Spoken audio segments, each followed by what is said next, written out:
Urbanização é um processo conhecido pelas transformações que causa nas áreas rurais, trazendo-as para uma realidade urbana clássica das grandes metrópoles ao redor do mundo. A população urbana cresceu cerca de 17% nos últimos 40 anos, o que indicou um desenvolvimento extremo em diversos lugares antes não tão acostumados com a chamada explosão demográfica. Atualmente, existem 29 megacidades, e uma delas é São Paulo, a tão corrida e importante metrópole responsável por representar uma economia no mundo. Essa região se destaca em muitos setores, como o econômico, onde aparece o uso de elementos como petróleo e combustíveis fósseis no nosso dia a dia, sendo representados na energia, no consumo e na vida. A grande questão é o quão extenso esse desenvolvimento vem se tornando e tomando, assim, conta de boa parte daquilo que chamamos de tempo. Não há tempo para nada, nem para ver os resultados dessa acelerada globalização que assombra regiões periféricas. Muitas pessoas se veem presas a métodos difíceis e se encontram na pobreza, passando por um processo de insegurança alimentar, onde vemos a relação do alimento com o próprio desenvolvimento social que ocorreu nos últimos anos. Além de tudo, São Paulo apresenta um grande número de pessoas que possuem doenças causadas pelo estresse no trânsito e no trabalho, porém, que afirmam já não saber viver fora da cidade global.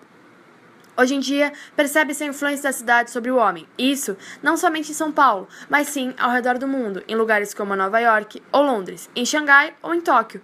Todos vivem a pressão do global, mas parecem estar acostumados com o ritmo da correria. Neste contexto clássico da urbanização e de sua relação com a energia e os combustíveis fósseis, vemos agora a entrevista feita com Carlos Alberto. Um pouquinho sobre essa relação do petróleo, principalmente no mundo em que vivemos. Você percebe o petróleo no seu dia a dia, nos seus derivados? O petróleo está totalmente em tudo que a gente vê. Totalmente. Desde a rua tem petróleo, os carros eles são movidos através da energia que o petróleo provém. O petróleo tem tudo, absolutamente tudo. Aliás, é uma conversa que eu tive com um companheiro meu hoje, né? O que seria da gente sem o petróleo? Porque é a fonte de energia que a gente mais utiliza no mundo, né? E seria legal encontrar até fontes alternativas de energia que pudesse suprir essa fonte do petróleo, derivado do petróleo. Então você acredita que esse petróleo ele seja um dos principais causadores do que seria o efeito estufa, o aquecimento global? Ele é um dos principais causadores, mas ele não é o principal agente causador. O principal agente causador do efeito estufa somos nós. O mundo está superpovoado. Não tem como. A gente tem o petróleo, a gente tem as pessoas, a gente tem as ovelhas da Austrália, a gente tem um monte de coisa. Em relação à diversidade de alimentos, onde está a segurança alimentar em meio a tudo isso? Será que há alimento para todo mundo? Confira agora a matéria com Maria Mello. O conjunto de normas de produção, transporte e armazenamento de alimentos, visando determinadas características sensoriais padronizadas, segundo as quais os alimentos seriam adequados ao consumo, refere-se ao alimento seguro. A alimentação seria, assim, uma arma poderosa, principalmente se aplicada por uma potência sobre um país que não tem a capacidade de produzir por conta própria e suficiente seus alimentos. Portanto, essa questão adquire um significado de segurança nacional para cada estado, apontando para a necessidade de formação de estoques estratégicos de alimentos e fortalecendo a ideia de que a soberania de um país depende de sua capacidade de autossuprimento. Entramos assim na questão da fome e da quantidade de alimentos jogados fora por diversos países que detêm controle. A comida desperdiçada atinge 1/3 de toda a comida produzida no mundo. 54% do desperdício de alimento ocorre na fase inicial da produção, que é constituída pela manipulação pós-colheita e a armazenagem. Os outros 46% do desperdício ocorrem nas etapas do processamento, distribuição e consumo. A Europa sozinha é responsável por 222 milhões de toneladas do desperdício de alimentos, o equivalente a toda a produção de alimentos na região na África subsaariana. Em colheitas menos sofisticadas, grande parte da produção é perdida no transporte e manipulação de produção. No Brasil, grande parte do desperdício de alimentos acontece durante o manuseio e a logística da produção.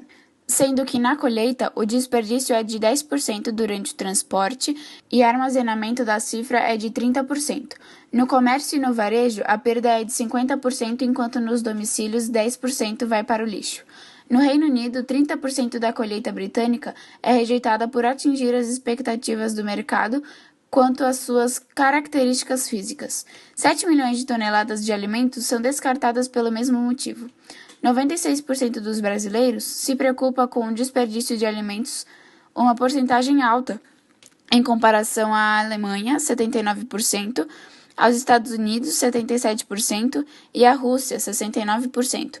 Porém, o que é contraditório é que o país possui um dos maiores índices de desperdício do mundo, com 40 mil toneladas de alimentos que vão para o lixo todos os dias. Assim, se esquece que, todos os dias, 870 milhões de pessoas passam fome. Com essas informações, segue a entrevista com a repórter Amanda Ribeiro entrevistando Priscila. Prazer. Bom, boa tarde. Você acredita que há alimentos suficientes para os 7 bilhões de pessoas que hoje vivem no mundo? Eu acredito que sim. E você acredita então que a falta de alimentos, seja causada então pela péssima distribuição? Que muitas pessoas não têm acesso aos alimentos graças à sua condição de vida, é isso? Acho que graças à condição de vida, graças à forma como ele é distribuído, não só a condição de vida da pessoa, mas como a gente prioriza distribuir. E você vê isso no seu cotidiano, nas ruas? Não diretamente, eu acho. Mas você acredita que existe algum? Acredito que sim. Até assim, por dados que a gente vê, Sim. de muito alimento que é perdido também. Obrigada, viu? Muito obrigada mesmo. Se quiser continuar sabendo mais notícias, continue assistindo. O Jornal MJ volta já.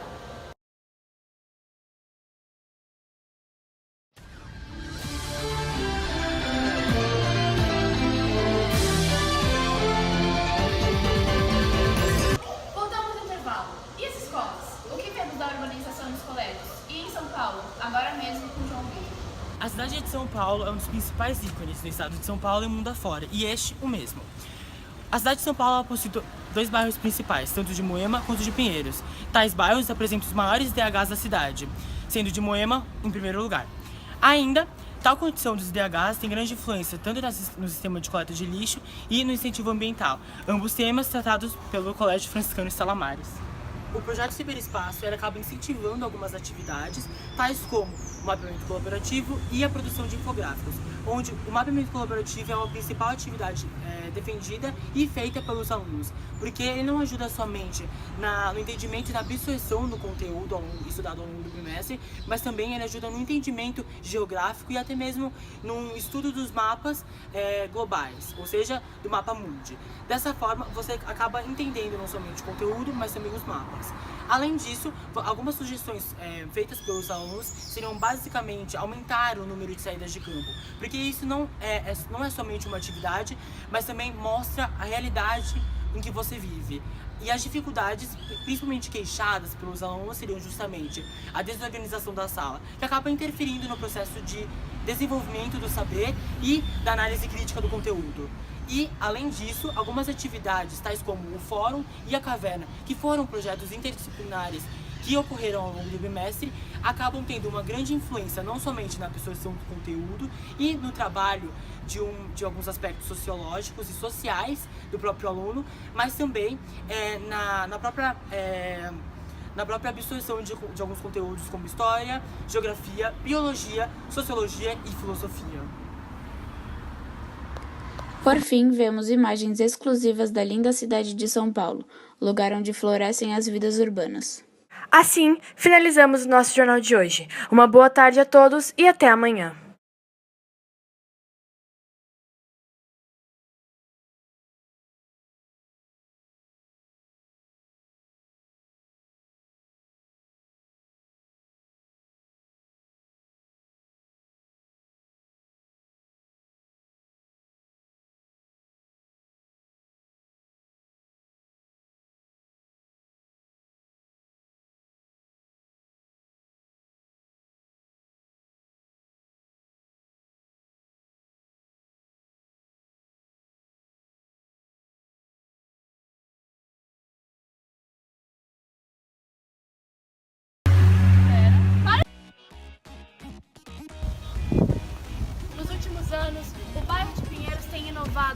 tecnologia. Um exemplo disso é o colégio... Uma era pra andar só, né? Vai, não, pera! Vai. A cidade de São Paulo é uma cidade super boa. A cidade de São Paulo é uma cidade que apresenta duas bairros que apresentam os maiores DH da cidade de São Paulo. Vai, João, começa, vai. 1, 2, 3, vai. Que apresenta os maiores DHs. Eu esqueci que é. Olá, boa tarde. Meu nome é João Vitor e eu sou repórter da Globo. Mentira, eu não sou. SBT, Record. Eu sou da TV Aparecida, cara. O bairro de São Paulo, que não é um bairro, mas da escola franciscana Estela Maris. Cuidado. A cidade de São Paulo, o bairro de Moema e o bairro de Pinheiro. Eita porra. No Brasil quanto no mundo. Os principais bairros com o maior IDH. O bairro de Moema e o de Pinheiro. A cidade de